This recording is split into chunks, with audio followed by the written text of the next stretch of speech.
지금 이런 와중에 한동훈 전 대표와 권영세 전 비대위원장이 정면 충돌을 했습니다. 권 의원이 어제 KBS 라디오에서 총선 대패로 의석수가 기울어진 운동장이 돼버리니까 결국 계엄도 이루어졌다. 이런 취지의 주장을 내놨더라고요. 그러니까 한 전 대표가 SNS에 지난해 계엄 해제된 당일 아침에 권 의원이 자신을 찾아와서 즉각적인 계엄 반대가 경솔했다. 대통령에게 깊은 뜻이 있을 수도 있지 않느냐면서 직접 항의했다는 사실을 공개하면서 지금도 같은 생각이라면 쇄신의 장애물이 될 것이다라고 비판을 했습니다. 그러니까 권 의원이 다시 한번 나는 지금도 한 전 대표가 경솔했다고 생각한다고 맞받아쳤어요. 이 상황 어떻게 보세요? 저는 이해가 안 되는 게 권영세 전 비대위원장은 지금 저렇게 나댈 입장이 아니잖아요. 그냥 굉장히 침묵하고 조용히 있어야 될 그런 상황인데 갑작스럽게 급발진을 하시더라고요. 근데 그 배경이 뭘까? 그런 게 좀 이해가 잘 안 가거든요.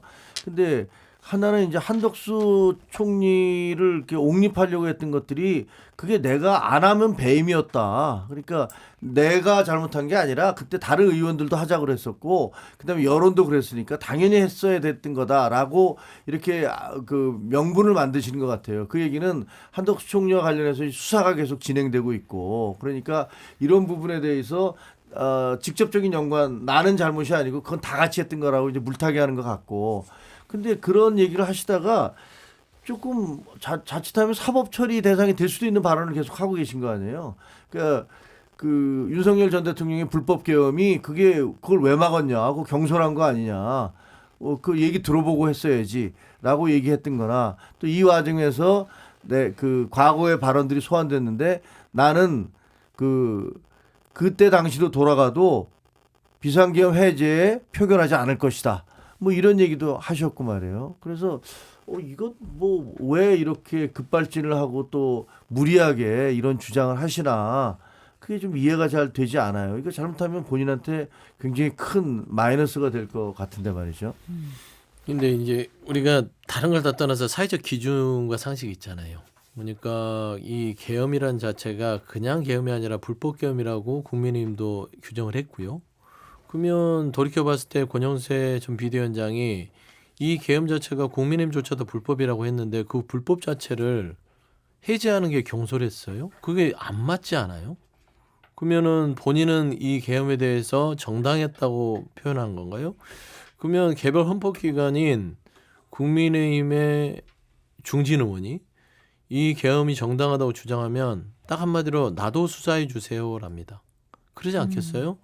나도 이 계엄에 동조했고 옆에서 여러 가지로 옹호하고 계속해서 성공하길 바랬다. 불법 계엄이 성공하길 바랬다면 내란 동조범이잖아요. 그럼 수사를 해야 되고요. 두 번째 뭐냐면 총선에 패배해서 요소야대가 돼버리니까 계엄이 이루어졌다. 아니 정치 하루 이틀 했습니까? 요소야대가 하루 이틀 있었던 현상이에요? 그럼 요소야대 될 때마다 계엄합니까? 논리도 안 맞잖아요.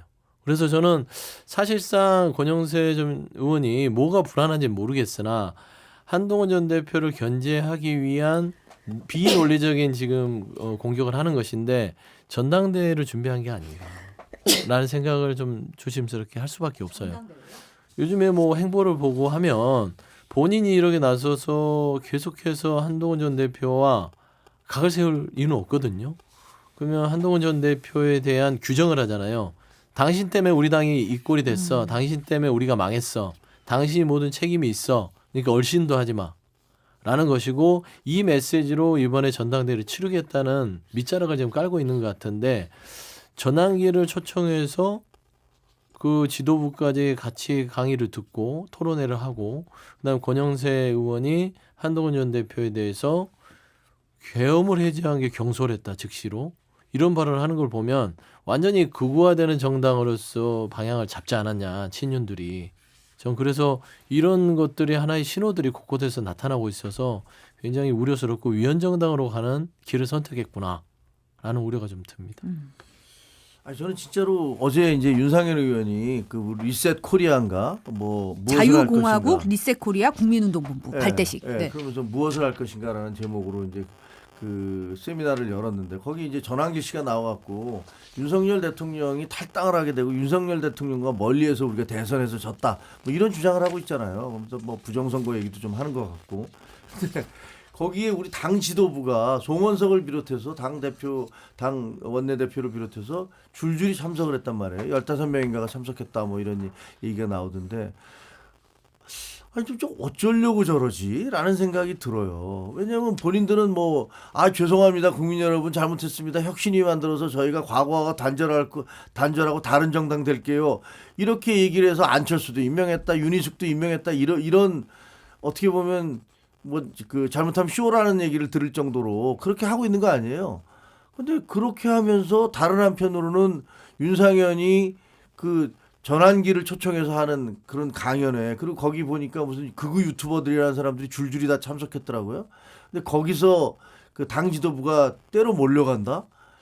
도대체 뭐지? 이건 마치 저 지난번에 그 관저에 몰려가서 45명인가가 몰려가서 뭐 대통령 윤 어게인 외친 거하고 뭐가 다른가? 뭐 이런 생각이 들더라고요. 그래서 우리 지금 당 지도부를 종잡을 수가 없어요. 뭘 하자는 것인지. 그러니까 이분들이 그냥 공황 상태에 빠져서 이것도 질러보고 저것도 질러보고 하는 건가? 논리의 정합성이 앞뒤가 전혀 안 맞기 때문에 혁신을 하려면 혁신을 하고 변화를 하려면 변화 쇄신을 하든가 아니면 우린 그래 그냥 윤 어게인 당으로 갈래라면 그렇게 가시든가. 근데 이것도 아니고 저것도 아니고 왔다 갔다 하고 있어요. 그러니까 점점 더 지지도가 떨어지는 것 같아요. 차라리 한쪽을 선택했으면 좋겠어요. 그러면 분명히 아닌 쪽에서는 그거 아니다라면서 싸울 거거든요. 근데 뭐 할 듯이 했다가 그것도 아니었다가 뭐 이러고 있어요. 사실 긴급 토론의 이름이 무엇을 할 것인가 자유공화 리셋 코리아를 위하여였는데 저는 국민의힘이 지금 무엇을 할 것인지 좀 이해가 잘 안 되는 상황이긴 해요. 최근에 이제 윤희숙 혁신위원장을 세워서 마치 혁신을 할 것처럼 막 떠들고 있잖아요. 근데 내용을 돌이켜 보면은 역시 눈속임 혁신이라 하는구나. 그냥 깽가리만 쳐대는 겁니다. 요란만 하지. 우리 혁신해요 하는데 실제 행동이 안 따르잖아요. 최소한 김용태 전 비대위원장이 얘기했던 탄핵 반대에 대한 당론을 철회하는 거. 그때 김용태 비대위원장 얘기했잖아요. 그거 당원 투표하자. 못 하잖아요. 두 번째 5월 10일 날 대선 후보 교체하는 정당 민주주의 파괴의 쿠데타에 대한 책임을 묻자. 못 하잖아요. 그리고는 반대로 탄핵 반대뿐만 아니라 윤석열을 다시 어게인하자라는 전환기를 데려다가 지도부와 함께 으쌰으쌰하고 있어요. 이게 뭡니까? 철저하게 국민들을 속이고 당원들을 속이고 스스로도 속이고 있다. 라는 측면에서 국민의힘 좀 죄송한 말이지만 답이 없어요. 저는 솔직히 국민의힘이 보수당으로서 그래도 여러 가지 부침이 있어도 한민족 보수를 거듭나려는 지향점은 잃지 않았다고 봤는데 이쯤 되면 이제 뭘 하더라도 민주당이 뭘 잘못했다 하다가 뭐 탁 떠들어요. 그럼 한마디 하면 됩니다. 보수 내란당이 무슨 할 말이 있어요. 내란 추종당이잖아요. 이러면 무슨 정당으로서의 기능을 할 겁니까? 그래서 저는 길을 잃은 게 아니라 늪속으로 깊숙이 빠지고 있는 상황 같다. 그런 생각이 듭니다. 사실 저는 권영세 의원이 어제 한 인터뷰에서도 좀 약간 이 발언이 정말 충격적이었는데 인적 천상론에 대해서 3년 뒤 총선으로 넘겨놓아야 한다고 반대했어요. 지금 인적 청산이 필요하더라도 앞으로 3년 뒤에 총선이 있는 만큼 거기로 조금 넘겨놓는 게 어떻겠냐.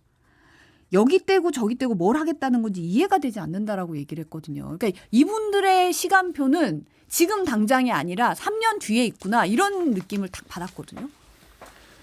지금 인적 청산을 못해서 지지도가 계속 떨어지고 있는 거 아니에요? 국민의힘 전혀 변하는 게 없구나. 대선에서 지고 총선에서 지고 뭐 계속 지고 그래도 달라지는 게 없구나 하니까 지금 계속 떨어지는 거예요. 우리 지지자들도 이탈하고. 뭔가 쇄신하고 달라지는 모습, 과거의 잘못에 대해서 사과하고 그다음에 미래를 보여주려는 그런 노력들이 있어야 되는데 그걸 안 해서 망하고 있는데 이분 얘기는 이걸 그대로 가서 3년 뒤에 이 사람들로 심판받아서 그때 국민 심판받아서 떨어지면 어쩔 수 없는 거고 이런 얘기하는 거잖아요. 그러니까 이거는 총선 망하자 이런 얘기예요. 총선뿐만 아니라 당장 내년에 있을 지방선거도 그냥 망하자 이런 얘기예요. 그러니까 내가 지금 그 비난받지 않기 위해서 내가 쫓겨나지 않기 위해서 당 전체가 망하는 거 상관없다. 이런 사고방식이잖아요. 정말 큰일 날 얘기죠 지금. 이런 분들이 지금 당 지도부를 하고 있었으니 당이 이렇게 된 거 아닌가라는 생각이 듭니다. 저는 윤상현 의원 그 발언도 생각이 났어요. 3년 뒤라는 이 시간대가 1, 2년 지나면 잊어버려. 이게 이제 그때쯤 되면 잊어버릴 테니까 그냥 갈 거야라는 그 속내가 들어가 있나? 이런 느낌도 들었거든요. 근데 국민의힘 애시당초 그 이런 불법겸과 내란의 사태에 마주했을 때 선택을 했을 거예요. 그러니까 말하자면은 그 등에 괴물의 등에 올라탄 이유는 똑같은 논리입니다. 1년이면 잊어먹어. 3년은 버틸 수 있어. 3년이 지나면 이재명 정부가 들어와도 그때 가서 어떻게 될지 몰라. 그러면 우리에게 기회가 올 수도 있어. 이런 계산하에 그냥 가는 거예요. 권성동 전 원내대표 말대로 얼굴 두텁게 해서 그냥 가는 거예요. 창피하지 안 창피하겠습니까? 그래도 배울 만큼 배운 사람들이고 정치권에서 그래도 학습이 된 사람들인데 이런 비논리와 비민주적인 어떤 반헌법적인 행위들을 3년 동안 해나간다고요? 어마어마한 일이에요. 이건 끔찍한 스스로의 트라우마를 쌓아가는 겁니다. 그래서 저는 이 발언들 인적 청산 3년 뒤 총선을 넘겨야 이건 사실상 본인의 바람들이고요. 대한민국의 민주주의는 이런 발언자들을 가만두지 않을 것이다. 저는 개인적인 생각을 좀 하게 되면 스스로 청산이 안 되면 외부적인 청산이 있을 수밖에 없습니다. 그래서 위원정당도 얘기하지만 지난 독일 나치의 청산을 하듯이 이번에 내란에 대해서 생각을 고쳐먹지 못하거나 당시 내란에 동조, 옹호하는 발언들을 했던 사람들은 낱낱이 특별법을 제정해서 저는 모두에게 책임을 크거나 작거나 물어야 됩니다. 그러지 않고서는 자발적으로 반성이 안 되잖아요. 그렇게 해야만 대한민국이 건전해지고 민주주의 질서가 바로 설 수 있다는 점에서는 계속해서 스스로 위헌정당의 길로 가는 상황이다. 정말 끔찍한 장면을 보고 있다. 정말 그런 평가를 할 수밖에 없습니다. 지금 권영세 전 비대위원장 같은 경우는 지금 조금 전에 SNS에 올린 내용이 김종혁 전 최고위원 고발하겠다. 뭐 이런 내용을 지금 올렸어요. 이게 뭐냐면요. 그 지금 당내에서 그 선거 자금 어떻게 썼느냐 혹시 대선 때. 예, 대선 때 그러니까 한덕수 그때 당시에 뭐 당원도 아니었잖아요. 이분을 위해서 이분의 옷을 제작하고 이 사람의 그 차량 뭐 이런 것들을 준비해 주느라고 돈을 쓴 거 아니냐라는 소문들이 많이 있어요. 그래서 제가 이런 의혹이 제기되고 있으니 그때 당시에 비대위원장으로서 이 부분에 대해서 좀 밝혀주는 게 어떠냐, 아니면은 당무위원회에서 당무감사를 요청하는 게 어떠냐, 제가 그걸 요구를 했었거든요. 그러니까 거기에서 이제 그거에 대한 대응이신 것 같아요. 그러니까 본인은 뭐라고 했는지 잘 모르겠습니다만 아무 문제가 없었다 이렇게 생각을 하시는 것 같아요. 근데 뭐 아무 문제가 없었으면 그냥 없었다고 하시면 돼요. 그게 뭐 나는 아무 문제가 없었다. 우리 돈 제대로 잘 썼다. 당원으로서 그리고 국민한 사람으로서 그 돈을 어떻게 쓰였는지 궁금하다. 이런 그 흉흉한 소문이 나돌고 있으니까 이거 밝혀야 된다라고 요구하는 게 그게 잘못인가요? 그게 무슨 그게 고소 고발의 대상이 되는지는 잘 모르겠습니다. 저는 이제 좀 덧붙이면 입을 막으려고 고소고발하는 행태가 정치권에서 사라졌으면 좋겠어요.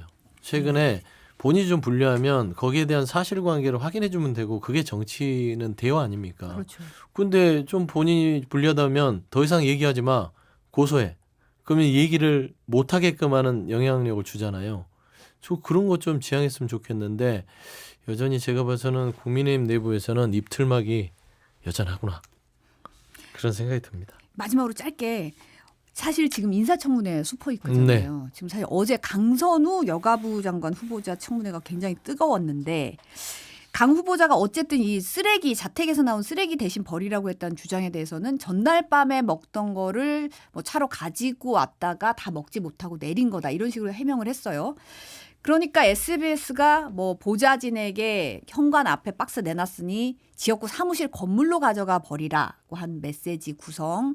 그다음에 이제 뭐 쓰레기 더미 사진 다른 의원실 보좌진에게 보낸 쓰레기 더미 사진 이런 거 공개를 했거든요. 그러면서 우리 더 있다라고 얘기를 했어요. 이 부분은 어떻게 보세요? 그냥 짧게 총평을 어제 청문회를 보면 미흡했다. 미흡했다. 국민적인 그 눈높이에서의 원성을 잠재울 만큼 명확한 해명이 이루어지지 않았다고 봅니다. 사실 우려가 컸어요. 이게 이제는 강선우 후보자가 어제 얘기했던 뭐 사과하고 뒤늦었지만 또 나름대로의 불편함을 초래해서 그 보좌진들에게 또 심심한 유감을 표한 것까지는 그나마 다행이라고 생각했는데 해명이 또 거짓으로 밝혀질 만한 발언들을 해버렸어요. 그러니까 솔직하게 좋습니다. 자기가 저지른 일에 대해서는 이렇게 했다. 그리고 이건 정말 제가 잘못했고 처신이 잘못됐고 앞으로는 일이 없도록 하겠다.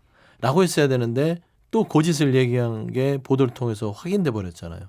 이제는 이게 국민 눈높이에 부합되냐 안 되냐에 대한 부분들도 따질 수가 없다. 이제는 민주당과 이재명 정부의 판단인데 국민들은 이걸 볼 거예요. 민주당과 이재명 정부가 갑질을 대하는 태도를 이제 볼 겁니다. 과연 이 갑질을 용인하고 어떤 새로운 정부의 고집으로서 인사를 강행하느냐 안 하느냐라는 것이라서 저는 현명한 정부고 현명한 민주당이기 때문에 이 갑질을 대하는 태도가 국민의 눈높이에 한치도 어긋남 없이 될 것으로 생각이 됩니다.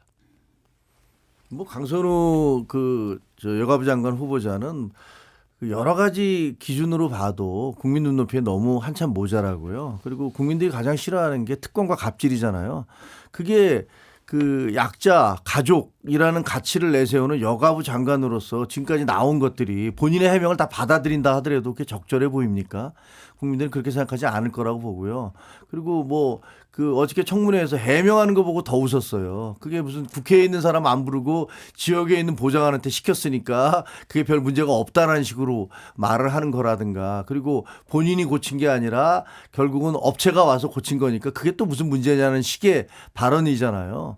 그런 것들은 보면 아, 이분은 그냥 평상시에 이렇게 계속 해왔었구나. 그러니까 그런 것들에 대해서 별 아무런 문제의식을 못 느끼는구나라는 느낌을 받았어요. 그래서 저는 이게 시험대라고 생각합니다. 이재명 대통령이 정말로, 그리고 민주당이 정말로 국민을 위한 정부가 되겠다는 각오가 있으면 그러면 이분은 낙마시키는 게 맞다라고 생각합니다. 근데 현역 의원이라서 아쉬움이 있을 거예요. 현역 불패라는 어떤 관행들이 오랫동안 지켜져 왔는데 이재명 정부는 달라야 됩니다. 현역도 패할 수 있다라는 것을 국민의 눈높이에 어긋나면요, 현역이 아니라 그 누구라도 그 국민의 눈높이에 맞춰야 된다. 이게 아마 이재명 정부의 기조가 아닐까 그렇게 생각합니다.